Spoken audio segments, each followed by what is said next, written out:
So today, as mentioned, we are going to talk about, few more couple of things in terms of networking. Very first thing which we are going to talk about here is networking media. Okay, so if I talk about network or networking, guys, what do you understand by the term network or networking? So when I'm saying network, okay, so we are, two or more systems interacting with each other or communicating with each other, sharing the data. So if I'm sending a message to you on WhatsApp, Facebook, that is done through the network only. Okay. So in a more simpler language, if you have to talk about network, consider your network as a uh, city. Okay.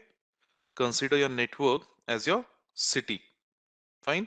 And now see, if you have to move the traffic in that city, you need roads for that. You need a roadmap. Agree? Correct? You definitely need a roadmap to move the traffic. Because see, if there is only one road, then obviously a lot of traffic jam will be there and you won't be able to move. Correct? Because traffic can be from both the side. So in order to move the traffic efficiently, we need a proper roadmap for our city. So that roadmap, when we talk about, that is something known as your networking topologies. Okay. So network is your city and the roadmap of that city to distribute or to get the flow of the traffic is known as your topologies. Sounds good? Regarding topologies, we are going to talk about later after this concept of bounded network and unbounded one. Perfect. So networking media, also known as network communication media, refers to the physical channels which are used to transmit data between computers, devices, or other network components. The type of networking media used can have a significant impact on the speed, reliability, and cost of a network. Type of networking media are your bounded network media and your unbounded network media. So moving on to the networking media, since we are talking about how networks are being transmitted or how things are being sent, or from different channels or how your data is being transferred in that type. So when you're talking about networking type media, we have bounded and unbounded. When I'm saying bounded, it means we are using some kind of a wires. Unbounded as in wireless. Wireless. Okay, wired and wireless. In terms of transmitting the data, have you seen if you talk about your televisions, your TVs? So there's a digital cable which we used to put, you know, on our televisions, isn't it? Nowadays also we have a smart TV through which we connected with the um, uh, wireless or you can say Wi-Fi's and with the help of it can uh, show us some shows or all those things. But still we do have some televisions in which we keep or we use those cables which we insert on the television and through which we get the uh, you know all those channels and we are able to see them. Correct. So basically when we talk about those kind of cables, they are known as your coaxial, yes, exactly. Okay, coaxial cable. So these are your bounded ones, right? These are your bounded cables, we can say. And with the television which you're talking about, that absolutely is your coaxial cable. Okay, so coaxial cable, or we call it coax, COAX. Okay, coaxial or coax.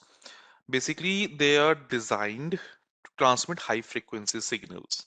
Okay, so copper coaxial cable, they are one of the most commonly used types of networking media, particularly in your Ethernet networks.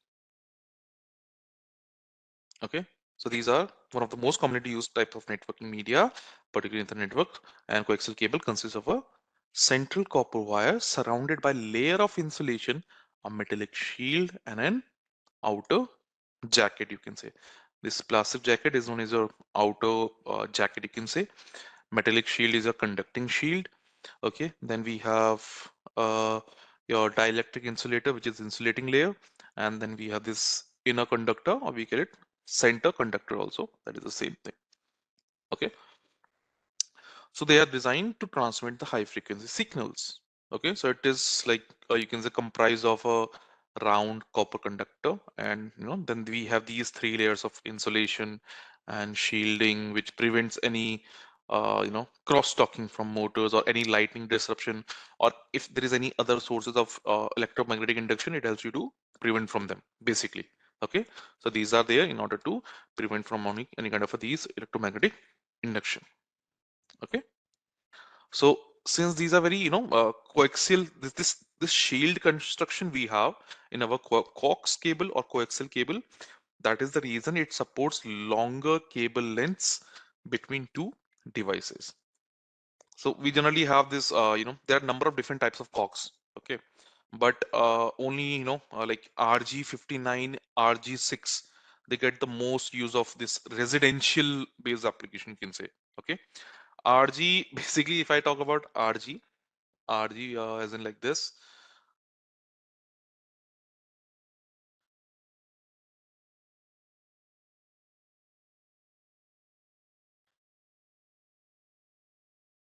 Okay, so this basically this name RG, it goes back to World War II, and it basically means your radio guide. Okay, I'm just talking about how that name concluded.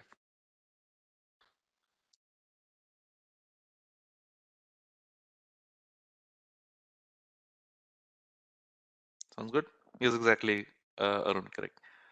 Okay, RJ59 basically it's the basic coax cable. It's thinner and has less shielding and best suited for your cable TV transmission, for any these kind of scenarios. RJ6 coaxial cable, it's basically for heavier gauge and have thicker insulation and better shielding. Okay, so for any digital video signals in satellite TVs, these are pretty much used for that as well. Just giving an idea about these things. Okay, then we do have your copper twisted cables, copper twisted pair cables. I have seen many people were writing for copper pair, twisted pair cables, right? Can I say it was also used basically like it's oftenly used for your telephone communications? And nowadays, obviously, we have this most, this modern Ethernet networks also. So basically, it is kind of a wiring in which two conductors of a, the single circuit that twisted together. Okay, so pair of wires are there, correct? Which forms basically a circuit for you, which will be helping to transmit the data. And the pairs they are twisted together to provide protection against any, again, crosstalk, those regarding that EMI protection, right? Electromagnetic interference. So there are two types of ones which you have just mentioned, right? Got them exactly 8 cables, four pairs. That's more in depth you're talking about. That's correct. So two types of twisted pair cables are there. Ethernet cables are there. Unshielded twisted pair. I'm gonna write it. UTP we call it, right? Unshielded twisted pair. And we have STP also, which is known as your shielded twisted pair. Okay. Yeah. So commonly used UTP copper table, which you guys were talking about, is what? Your Cat5 and the STP copper table. Basically, they have a foil wrapped outside on each pair of wires actually over there. Okay. So the four pair of wires, they are wrapped in an overall metallic foil, or you can say that particular braid, regarding that. So basically, this helps you to give the better capacity of resisting noise, than your UTP cable. Okay. So in very simple way, if I have to say, like in your home router, I would say maybe we can see we have twisted pair cable, but if we talk about an organization base, we have a like we have home base is a UTP, and moreover, if your organization base, that will be more of an STP. So for example, um, if you talk about like, have you ever seen if you keep your router behind, near to any home router, near to any fridge or these medias, the speed of a router gets slow or the signals strength gets low. Yeah? So that's why that's your UTP in terms of that. If I have to convey it to you on this, yeah, Gautam, it will reduce the interference. Correct. So basically, you will see a couple of things like uh, 10 base T or 10 G base T, right? These things also. When we talk about in these terms of medias.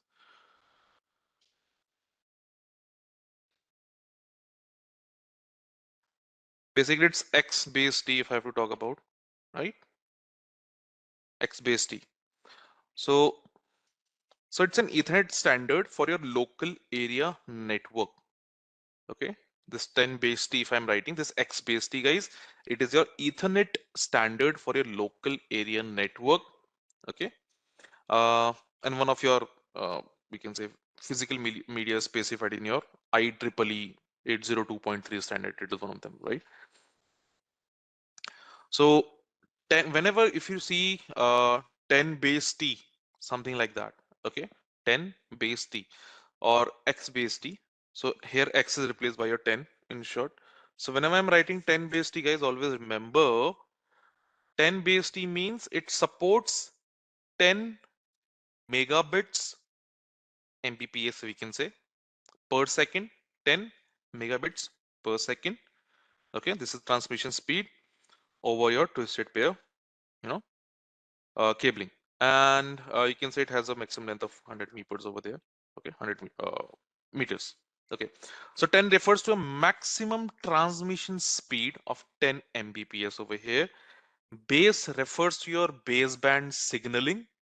Base represents to your baseband signaling, which means that it can only carry Ethernet signals on that particular medium. Okay, and T refers to the twisted, as in twisted pair cabling. Make sense?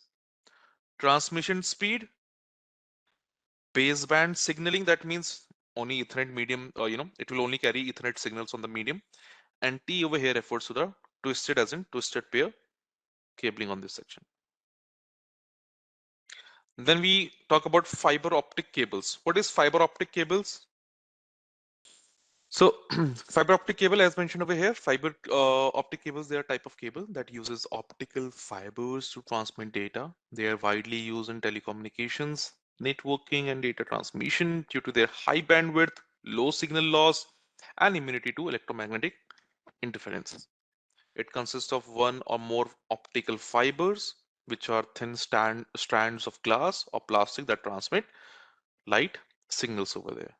Fiber optic cables, they're also known as a optical fiber cable. That's same thing.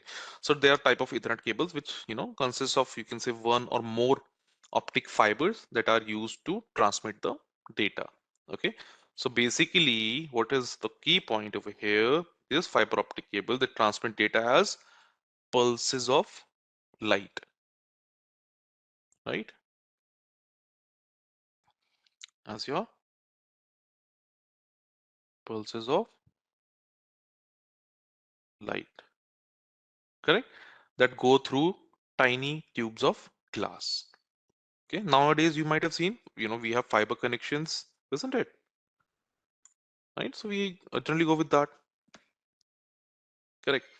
So you can see the transmission capacity of optical fiber cable is um 26,000 times higher than that any of a twisted pair cable. Okay, the transmission capacity of optical fiber cable is 26,000 times higher than that of your twisted pair cable. So in short, like, if I have to give a you can say general idea about the difference between in terms of these three: twisted cable, coaxial, optical, fiber cable. So in terms of signal transmission, listen very carefully. In terms of signal transmission, in twisted pair cable, it takes place in the electrical form, over your metallic conducted wires. Okay. In coaxial, it takes place in the electrical form over the inner conductor of the cable, and in optical, it takes place in an optical form over the glass fiber. Okay, glass fiber. Okay, installation, uh, twisted pair cable, quite simple and easy. Okay, coaxial, relatively difficult, but fiber is more difficult than that, right? Got them exactly, costly, obviously, yeah. Right. If I talk about external magnetic field in twisted pair cables, they can be affected due to the external magnetic field. If you talk about coaxial, the actual magnetic field is less affected. Yeah, it can be like less affected by that. But in Optical fiber, will we get affected by any external magnetic field? Not affected, right?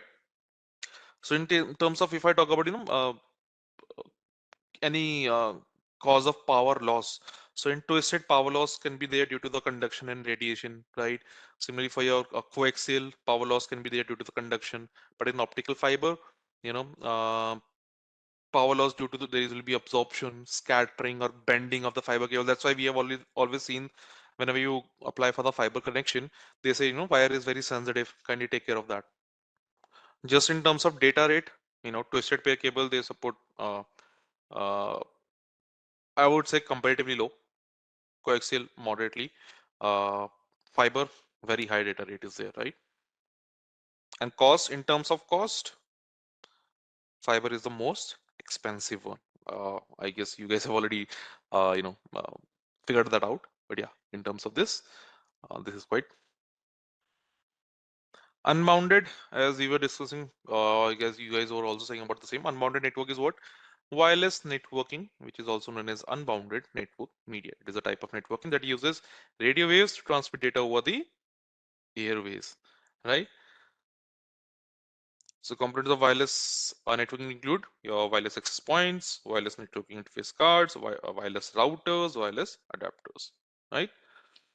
What is WAN, guys? What is WAN? If I just talk about WAN only, when we are using routers in order to, communicate, sending the data is your unbounded network media over there. Now, next thing is network topologies, which I was talking about previously, right? When we talk about network is what? Consider network as like your city, and when we talk about in terms of topologies, they'll be considered as your roadmap of it, right? It will be considered as your roadmap, uh, which will be helping you to distribute the traffic, or which will be helping you to, get or to maintain the flow of that particular traffic. That will be known as your topologies. That will be your network topologies, like which will be helping you how your data, in terms of digital form, it will be helping you to know how your data, guys, which it will be flowing, or how it will be being sent. Correct? So that's what how your topologies define. So network is just like two or more system being connected, and basically interacting with each other or transmitting data to each other. Whereas if we talk about the network topologies, they'll be helping you to define how the data will be flowing into it. All right. So when we talk about network topologies, we have different type of topologies over here: burst topologies, star, mesh, ring, and hybrid. So if I talk about the very first one, which is your burst topology. So when you talk about burst topology, if you can see, over here, burst topology is a single cable handles all the computers in the network. Basically, this is also something which is known as your backbone. Okay, this is also something which is known as your backbone over here. All right. So basically, one cable is there which is handling the entire thing for you. Okay. So in burst topology, a single cable handles all the computers in the network. A single cable carries all the information intended for all nodes in the network.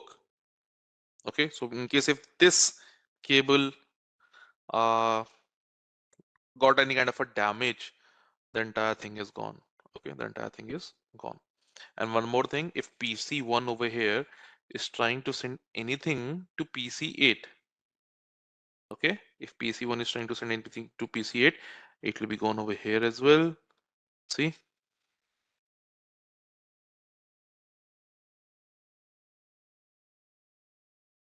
right? This is how the flow will be there. But yeah, and I see the managed and network interface cards are there. So only PC8 will be accepting that message. In short, you can say, and you'll be able to read the data.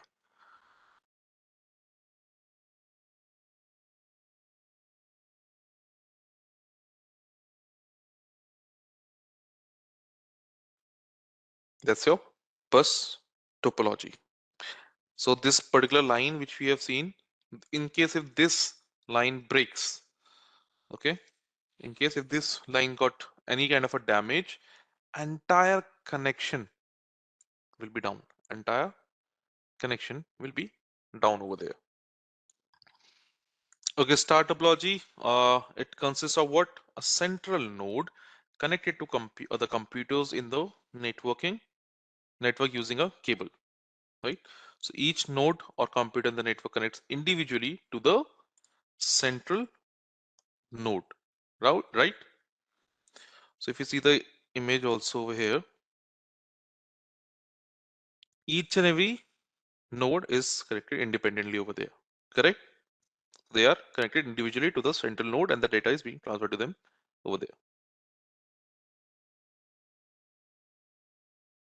Make sense? So if A is trying to send the data to B, or sorry, A is trying to send data to F, what was being happening? It goes to the central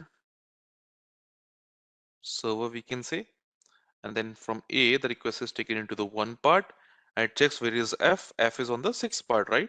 That it sends directly to the F.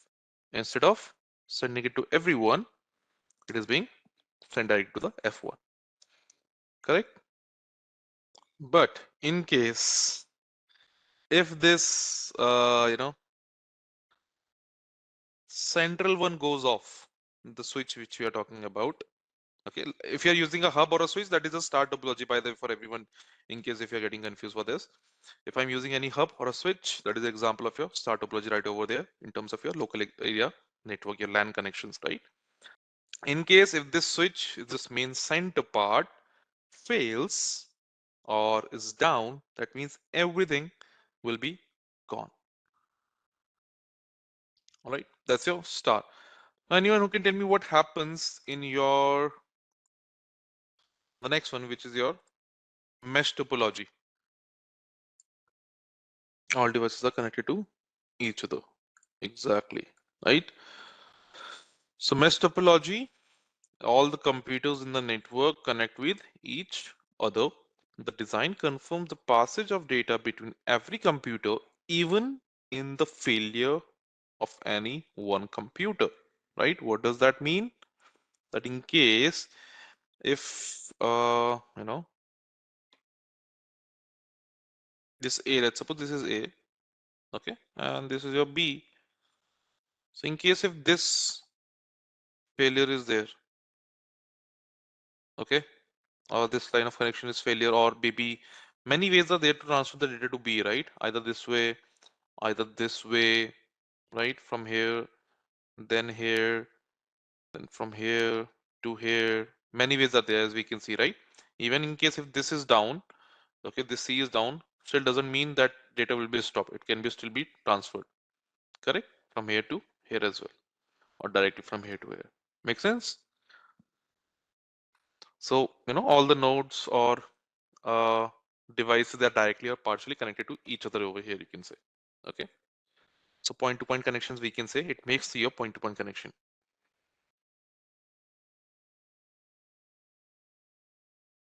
Gaurav, yeah, time taking is complexity will be increased, but reliability will be increased, right?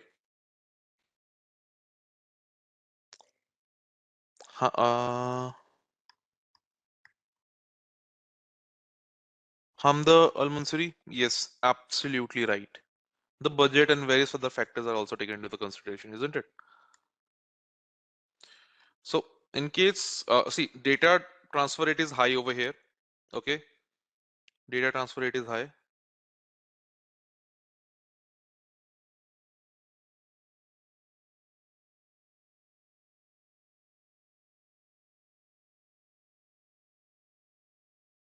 All of them can be used depending on the situation, depending on the budget, depending on the requirements, isn't it? Failure chances, few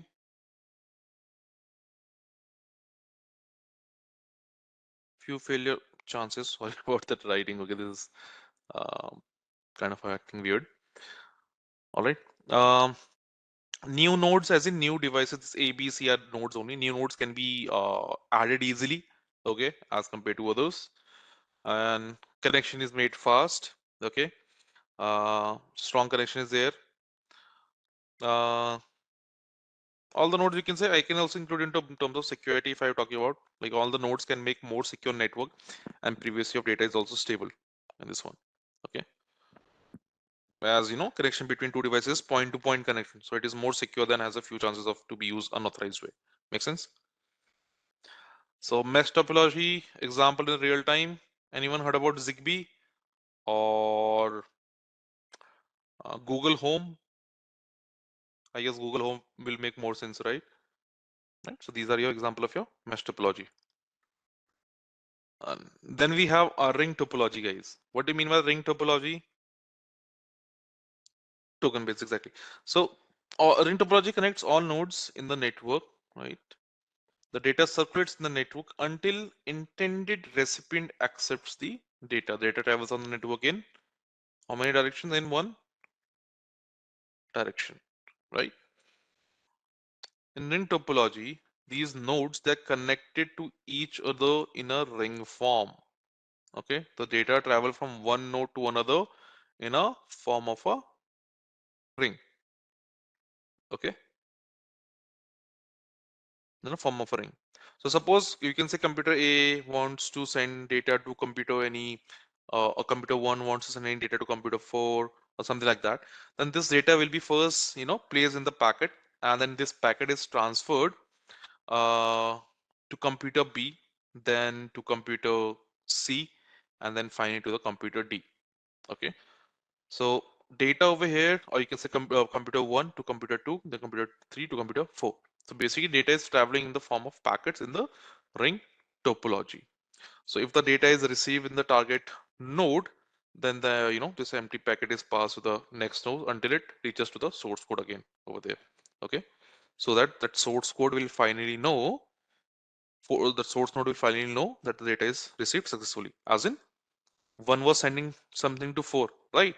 So it will be passed from 2 to 3 to 4. 4 will be accepting that data, correct? That a packet will be accepted by the fourth one. Okay, that is a target node.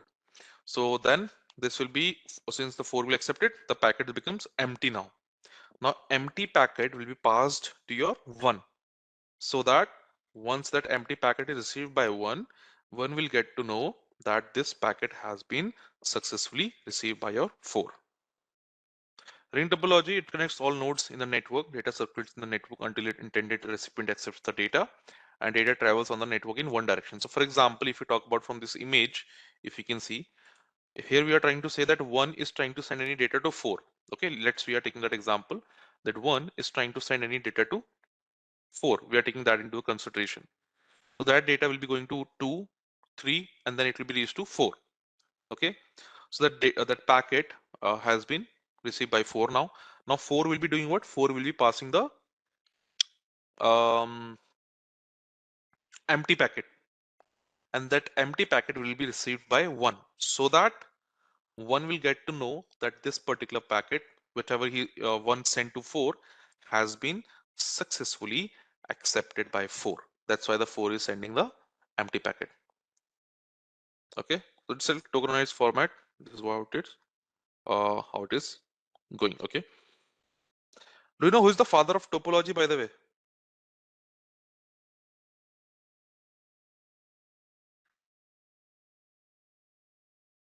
Johann Benedict.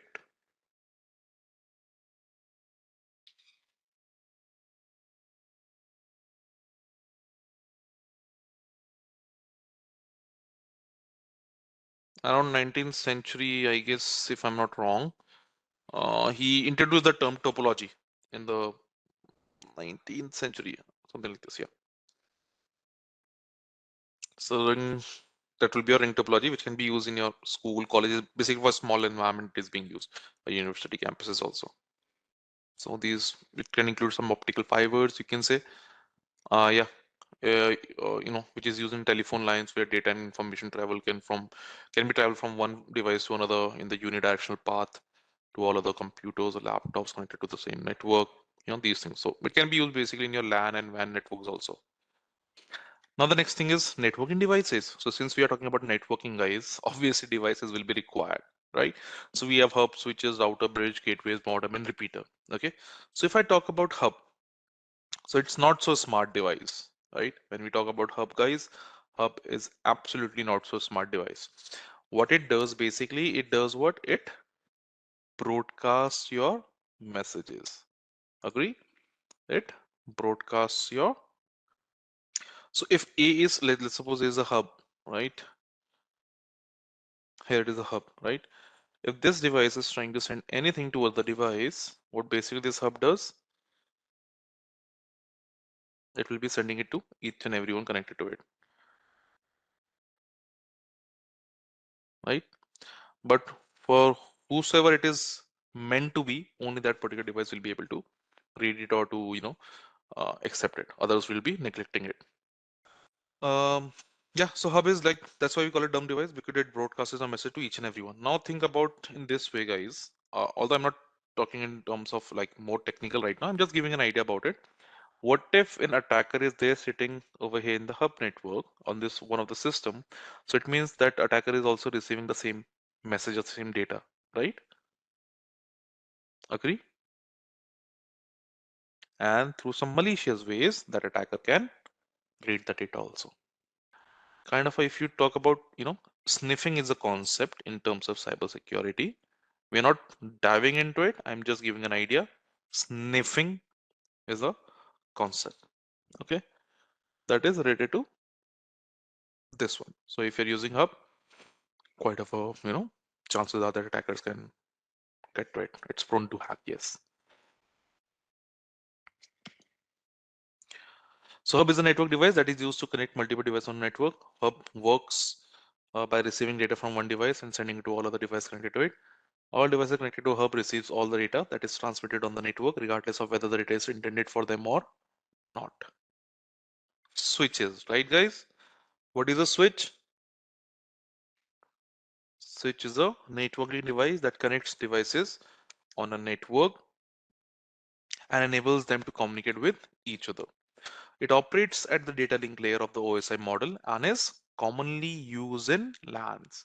It forwards data packets to the appropriate device on the network based on the destination MAC address. So what special thing over here is, it's kind of a, we can say intelligent or a smart device. Okay. So here, what do we have? Like a CAM table is maintained, guys. CAM table as in, that's your content addressable memory. Okay. So here you can say the port and the MAC address are defined. The port and the MAC addresses are defined in this CAM table. So that it keeps a record of it, which device or which system is on which node, something like that. Kindly ignore this. Port and your MAC, something like this is stored. MAC address is your, if you read the OSI layer, right? OSI model. So that's your MAC address. Okay, so every device, they do have your physical address. Something, guys, it's a, how can we say, 12 digit hexadecimal number, right? Which is given to every device connected to the network. So it's your media access control address. Media access control address. Okay. So um, that's given to each device. So it's like a physical address. So logical address, you can say, is your IP address, just like the street or city you're living in. MAC address is more specific, your flat number, your house number. That's a MAC address, the physical address of it. Okay. So anyway, it maintains a port in your, you can say basically a CAM table is maintained in which things will be recorded. So for example, if I'm saying this is a A, B, C, D, and E. Okay, for example, like this it is. So I'm just giving any random names, okay? And as in for the MAC also. As I mentioned, MAC is a 12-digit hexadecimal number, but I'm just giving anything. Something like this will be maintained. So now what is going to happen if A is trying to send any data to D? So A will be checking, where is D. We get to know that this D is on port number D and his MAC address is DD. So that data will be directly traveling to D instead of going to anyone else, like this. Or here we have given an example of E, the same thing. a CAM table is maintained. CAM table is like kind of a memory for it, content addressable memory, in which a port and MAC address are defined. MAC address is something which is a physical address of each and every device connected to it in that particular network. Okay, it is a very unique one. So now if anyone is trying to send any message, see in hub it was being broadcasted, right? It was being sent to everyone. Here now if A wants to send any message to E, for example, it will be directly passed to E instead of being sent to B, C, D. So it will check from the CAM table, it will see, okay, where is E, and then it will be directly sent to the E. Router. What is a router? I guess I believe everyone nowadays is using a router, right? So unmanaged switch, these switches, they have a simple plug and play design and they do not offer any advanced configuration options. Okay. So for small networks, we can go for the, this particular unmanaged one. Managed switches, on the other hand, they offer the advanced configuration options like your VLANs, link aggregation, these kind of things are there. For larger or more complex network, we, or allow for the centralized management, we go with the managed switches. Okay. Just giving a difference over here. Router is what? It's a device. You can say like a switch that will be basically routing your data packets based on their what? IPs, based on their IP addresses. IP addresses is a logical address. Always remember that. Okay.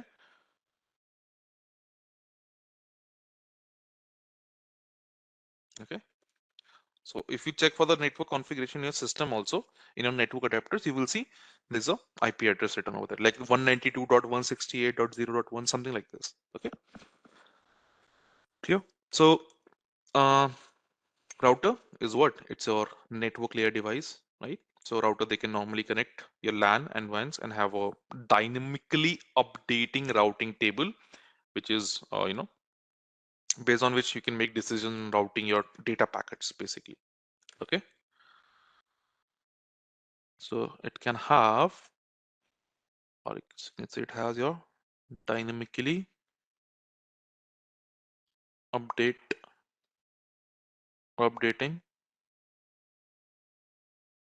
routing table. Okay. As in where to send the data basically. So it will update it dynamically or finding the path for you also. Make sense? The router is the device used for connecting to different networks. Router transmit packets among several interconnected networks. They send packets from a network to other important destinations in a network. So just for example, uh, from one LAN to another LAN, it can be transferred as well, right? From one LAN to another and to internet also. It gives you internet connectivity. So router, just to let you know, one more information in terms of router. Guys, this, let's suppose this is a router, okay? And this is a computer, your PC in your internal network. Internal network as in which is inside one. Let's suppose in your house you are connected with the router, no? So that's your internal network. Okay.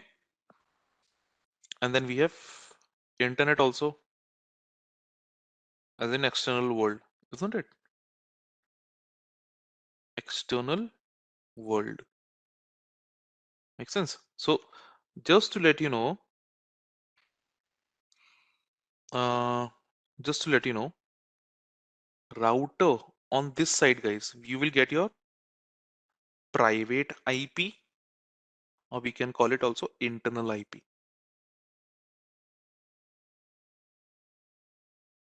Generally, which starts from 192.168, which you oftenly see.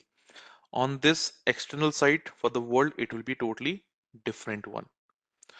So, if you do what? If you open a command prompt in your system, okay, if you type the Windows button or Windows plus search and you write CMD, okay, CMD as in for command prompt. If you do that, it will open a CMD for you, command prompt. In that command prompt, if I write ipconfig like this, IP configuration it tends to give you. Can you see? It gave me an IP 192.168.0.183, isn't it? Right? So that is your private one which your router is giving to you. But if I go to the browser and type what is my IP, it will be totally different. See? Make sense now? What I was trying to say? Okay, I hope it's clear to now till this point, right? Bridges is also there as a, you can see bridges combines two network segments and manage the network traffic for you. Simple. It filters the traffic that at the network boundaries, okay, read the MAC address of each frame and forward data packets or data to the address destination devices. So it operates at your data link layer. Okay. So bridge is what? It's kind of a sort of a, we can say, repeater. Repeater is something which will be helping you to amplify the network, right? So you know, so basically within it has this add-on functionality where you can filter the content by reading the MAC address of the source and destination. So it will be used for interconnecting. Basically, it will be used for interconnecting, right? Uh, two LANs working on the same protocol. So you can say these are interconnecting two LANs. This is LAN 1 and this is LAN 2, local area network 1, local area network 2. So this this bridge is used in order to interconnect this LAN 1 with LAN 2. Okay. Gateway act as an entry point for the network that try to connect to an internal network.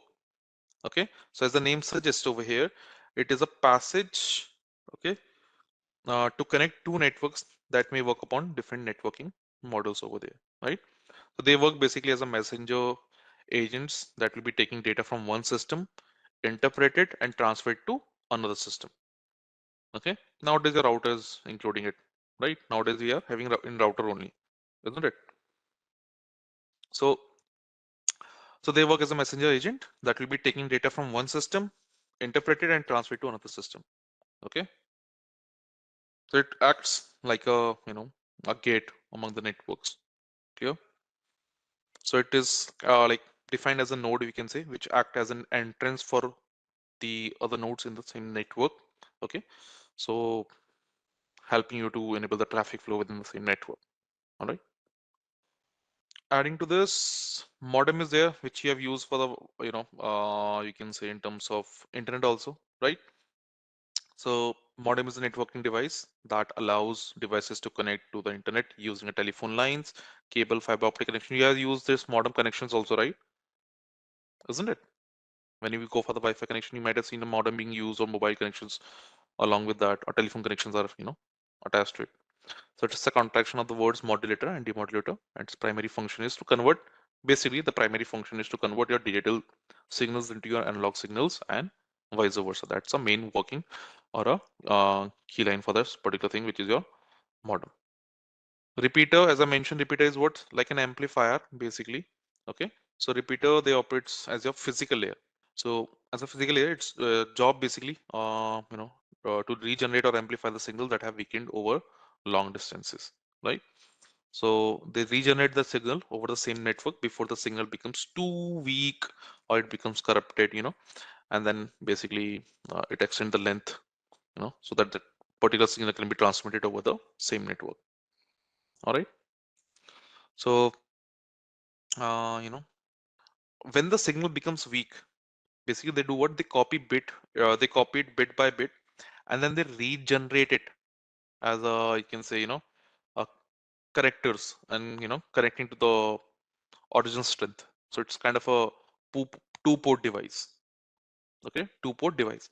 So basically, whenever there's a weak signal, they copy it bit by bit and then regenerate it. Okay, regenerate it, and then that original strength is being sent out. That's how a repeater works. Okay, so it's not amplifying it, just to let you know, amplifying is a word being used, but whenever the connection is weak, it copies it bit by bit and then regenerate it.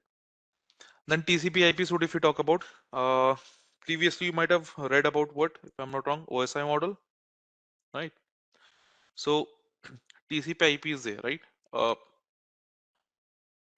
OSI model, and if I talk about TCP IP, which one is the one which we actually use conceptually? Okay, see, when we talk about OSI model, always remember that it's just a reference model. When you talk about TCP IP is something which is really being implemented. Okay, OSI is never being implemented. Always remember that. So we talk about TCP IP, transmission control protocol, internet protocol. So basically, it is a set of protocols that is used to transmit data over the internet. Four-layered protocol developed in 1970s by the US Department of Defense Advanced Research Project Agency, which is a ARPANET. We call it ARPANET also, right? It is made of two main protocols, TCP and IP. These two protocols work together to ensure the data is transmitted efficiently and securely over the internet, right?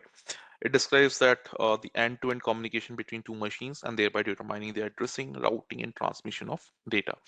Earlier, you can say it is more of a was being used for the military purpose. Okay,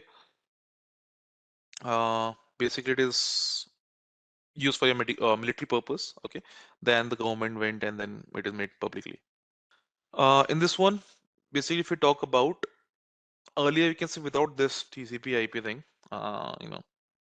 it would be like, Dell would be interacting with Dell, HP would be interacting with HP, right? Security was not there, but with the help of TCP IP, security, multiple protocols, uh, were being handled, and they were being used, and multiple devices would be able to connect with each other. That's what has been given by a TCP IP, more in terms of that, more in terms of security and working process. So it's, as it mentioned, four-layered protocol, guys. You can say it's four-layered protocol. It can be five-layered protocol also. That's absolutely fine. Okay, that's nothing which is quite of a mandatory thing, because since it was never documented, it was never on, you can say, papers. Different authors, if you look out for, different authors will be explaining it in different ways. Okay, so some will be writing it four layers, some will be writing it five layers, but everything is quite similar. There is nothing to be, afraid about it. So that's absolutely fine. Different author, they write in different ways. So TCP/IP basically it works by breaking data into packets, which are small chunks of data that can be transmitted over the network. So each packet in TCP/IP contains a header, which includes information about the source and destination IP address, the sequence number, and the data being transmitted. So when a computer wants to send data to another computer over the internet, it first breaks down the data into packets and then sends them over the network. So the packets, they are then routed from one device to another until they reach their destination. So at the destination, the packets, they are reassembled into the original data. This is done used by using the sequence numbers in the packet headers to put the packets back to the correct order. Okay.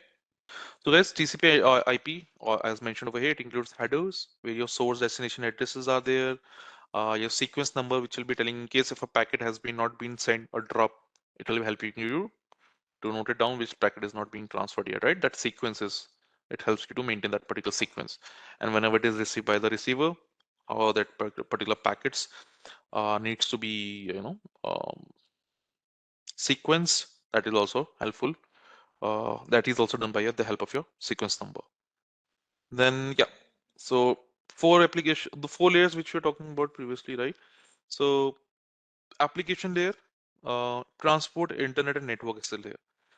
Okay. In OSI model, if I talk about, guys, how many layers were there? Seven layers, right?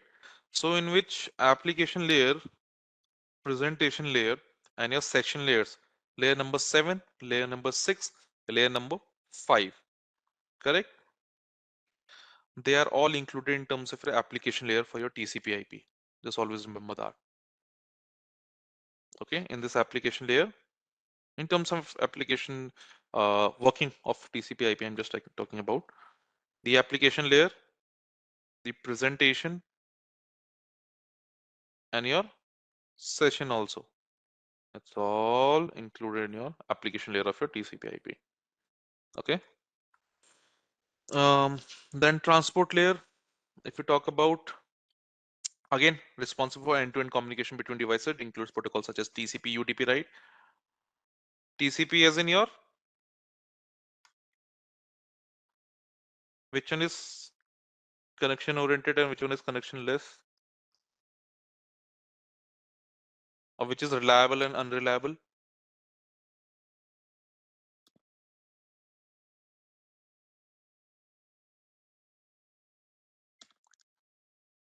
UDP as in user datagram protocol. Okay. Yes. UDP is unreliable. TCP is reliable. Okay. Why? Just to let you know, guys, TCP is where you get the acknowledgement at the end. In UDP, there is no acknowledgement. So, for example, just to give a simple example, TCP is like if you're sending an email, your that email reaches to you. Otherwise, it won't stop in between, something like that. Okay. It makes sure that it is received by the other person or the receiver. Whereas if you talk about the UDP considered like a, you're watching a movie on your television. You're watching a movie in your television. So what happens? Let's suppose if you watched a movie and you watched it for one hour, and all of a sudden there's a power outage in your place, and then there's no light, no electricity for around half an hour. Okay. Now tell me one thing. Once the power is back, will your movie start from 1 hour only, or it will be start from 1 hour 30 minutes in your television? 1 hour 30 minutes, right? So see, it is not taking your acknowledgement. It doesn't like, for them it doesn't matter. The movie was being played at 30 minutes or also being passed. It doesn't mean you were there or not. It doesn't matter for it. Make sense? Reliable and unreliable now. Internet layer, it is responsible for routing the packet across the internet. It uses protocols such as IP, right? IP addresses, those things are being used. Uh, Network access layer, it is responsible for the physical transmission of data packets over the network. It includes protocols like Ethernet, Wi-Fi, token ring, which are used to transmit data over different types of physical media. So you can see a data link layer plus your physical layer is part of your network access layer. Your data link plus physical layer. If you talk about internet, it's your network layer of your OSI model. Okay. Comparing OSI and TCP, guys, just to let you know, OSI, since we talk about 7 layers, only connection oriented communication was being done. But as I mentioned, TCP IPC, both connection and connectionless UDP and TCP are being used. Clear? TCP IP model is based on the practical implementation protocols. As I mentioned, see, network never was being documented directly just to save themselves from any kind of enemy at that time. It was in wartime, basically. Okay. So TCP IP model is based on the practical implementation of protocols around which the internet was developed. ARPA, internet, okay, always remember that, ARPANET. Whereas the OSI model was often referred as your reference model, which is a generic protocol independent standard. So see, to learn about the flow of it, OSI model is quite great for learning perspective. But always remember, in practically we implement the TCP IP. Okay, so see, first pointer we got, OSI was connection oriented. TCP IP connectionless. Okay, connection oriented and connectionless also.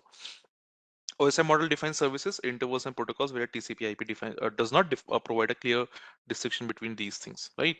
But I'm just telling you this. As I mentioned, in application, where is the pointer? Mouse pointer. In application, we have these three. In network access, these two. Okay. See, guys, when you visit an application, you open the Google Chrome. That's an application for you, right? Or you are accessing a Gmail account. That's an application for you. Agree? So got the point. One more difference why OSI is not considered mainly in TCP, like TCP/IP, everything is being considered in application layer. But when you talk about OSI layer, OSI model, we were creating what? Encryption was being done, then the session was being created. Remember?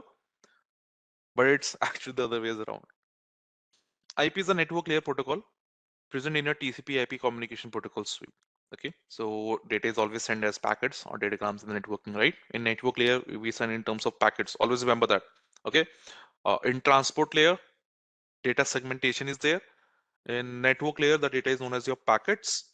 In data link layer, your data is known as your frames, right? Okay, always remember that. Anyway, the data is always sent as a packet, so data comes in networking. It provides unanimously defined address that eliminates the need to create a connection before sending data. IP provides the datagram service that carries information or data to the destination without much guarantee regarding the confirmed arrival of the packets at the destination. See, nothing. It's just simply saying that IPs are used to send your data. Okay, so if I'm sending any data from here, from my system to your system, okay, uh, when I'm sending when I'm sending a data from my system to your system, what we are doing, we are using IPs for that. So my system IP will be there, or my router will be managing that IP, and then your router's IP I'll be needing, and then that particular data will be sent from my IP to your IP to that particular location successfully with the help of your IP address. That's how your IPs are being used. Naveen, as I mentioned before, MAC is a physical address, IP is your logical address. Okay. IP, consider it like your city, street name. MAC address is more of your like room number, flat number, exact location of it. All right. So IPs are useful in terms of that. Okay. Without IP, like you can say, you won't be able to access the internet also, isn't it? So that way. So in IP, we have IPv4, IPv6. Okay. Guys, see, since we are dealing nowadays with the IoT, right? Internet of Things, we have what? Alexa, Google Home, Tesla cars, refrigerators, our washing machines, everything is being connected with an internet. Siri, mobile phone, right? So what I'm trying to say, they are being connected with the internet. Since they are being connected with an internet, will they be getting an IP? For sure, right? Isn't it? So see, whenever they are getting an IP, that means uh, they're using IPs are being utilized, correct? But you all also agree with this point, right? There will be a limitations in terms of IPs. Agree? So shortage of IPs were there in IPv4. That's why we have been switched to IPv6 as well. Okay. So see, example of this is 123.89.46.72. Basically, if you take an example which we just saw, 192.168.0.180 something something, that is also the same thing. Okay. Um, so here, see guys, when we talk about IPv4, just giving you an idea about it, it contains 4 octets. First octet, second, third, and fourth. Okay. See guys, actually every octet contains 8 bits. Every octet contains 8 bits. So this 123, as I mentioned, these octets, they are separated by dots. Okay. And every octet has 8 bits, like 1, 2, 3, 4, 5, 6, 7, 8. 8 bits are there, right? 0 represents powered off bits, 1 represents power on bits. Okay, in terms of that binary ways, 0 represents a powered off, 1 represents powered on.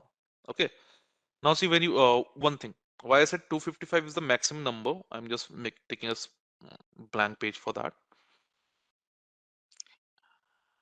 1 2 3 4 5 6 7 8 dot 1 2 3 4 5 6 7 8 dot, I'm just writing on the second line, 1 2 3 6 7 8 dot, kindly ignore this, 1 2 3 4 5 6 7 8. See, as I mentioned, 255 is the last thing, the biggest number over here, right? So now, why 255 is the limit? There's a reason for that, guys. In order to fill it 255 completely, we needed to write like this: 1 1 1 1 1 1 1. Okay. If you want to make it like IP like 192.0 dot something, so that entire thing will be filled with 0, like this way. Okay. Now, okay. So like if my IP is like this 192 dot, for example, I'm writing like this 0 dot something something dot 255. That will be filled something like this. So this second octet will be filled with 0 0 zeros, power off. Okay, something in between, and the 255 will be filled like this: 1 1 1 1 1 1. Okay.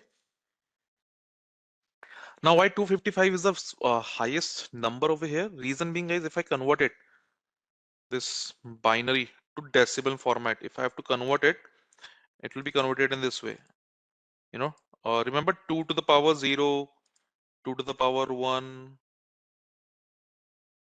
something like this. 2 to the power 0, 2 to the power 1, 2 to the power 3, 4, 5, 6, and 7. Now see, if we convert them, 2 to the power 0 is your 1, 2, 4, 8, 16, 32, 64, and 128. If you add up all these things, you will get 255. That's why the reason is 255 is your maximum. It's a very key pointer, by the way. IPv4, which you guys were talking about, classes are defined: class A, class B, class C, and class D, and class E. Okay, I will say neglect all these things as of now. These are for the ID base. Main focus is for this, just to remember for the initial basis. Okay. Class A, you can say from 0.0.0 to 127.255.255.255, or it's also written like this. Okay. So 1 to 126. Sometimes it is written like 1 to 126 also. Okay. That's absolutely fine. See 0.0 and 127 basically that is for loop back range and for your default gateway ranges. That is for that. Sometimes it is also written like 1 to 126 as in 1.0.0.0 to 126.255.255.255. Okay. Now here class B is A, which is from 128 to 191. Class C is 192 to 223. Class D is for 224 to 239. Class E is for 240 and to 255. So guys, class D and E, we do not use it general for the general work, or you can say for us as in public. This is for you can say multicasting and or your testing purpose, more of a reserved one. We use class A, B, and C generally. Okay, class A, B, and C. So in case if you see your network adapter in your system, and if you try to enter any IP which is exceeding more than 223, it will say wrong IP over there. It won't let you enter that IP into your system. Difference like IPv6, if I talk about, just to give a quick idea before we wrap it up. Success for IPv4 and was designed to address the limitations IPv4 addressing, particularly limiting the number of available IP address, right? So IPv6 addressing uses 128. IPv4 was a 32. Okay, IPv6 is your 128 bit. Okay, same of the entire thing which we have seen, that is a public one. So which IPv6 addressing uses a 128-bit address format, which provides an almost limitless number of possible addresses. IPv6 addressing uses a hexadecimal format, which uses numbers 0 to 9 and letters A to F. See, 0 to 9, A to F as in um, like this.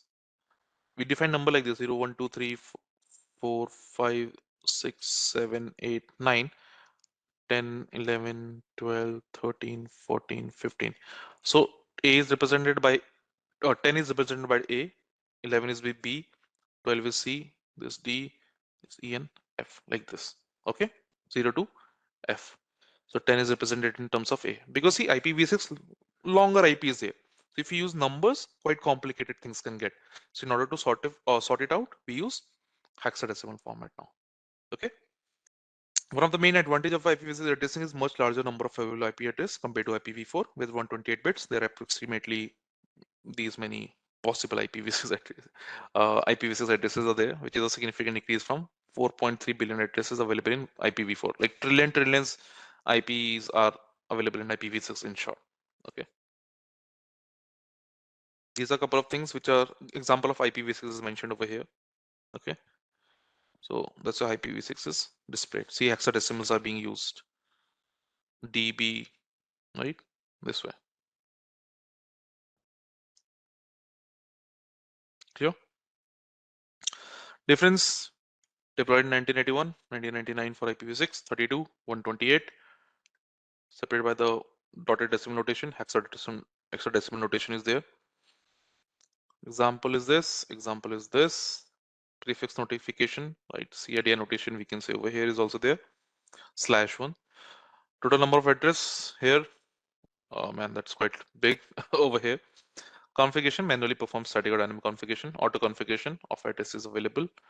IP6 is optional. In terms of security, that is IPsec, which is you'll learn later. That's in terms of security concept. Inbuilt support of IPsec. Okay.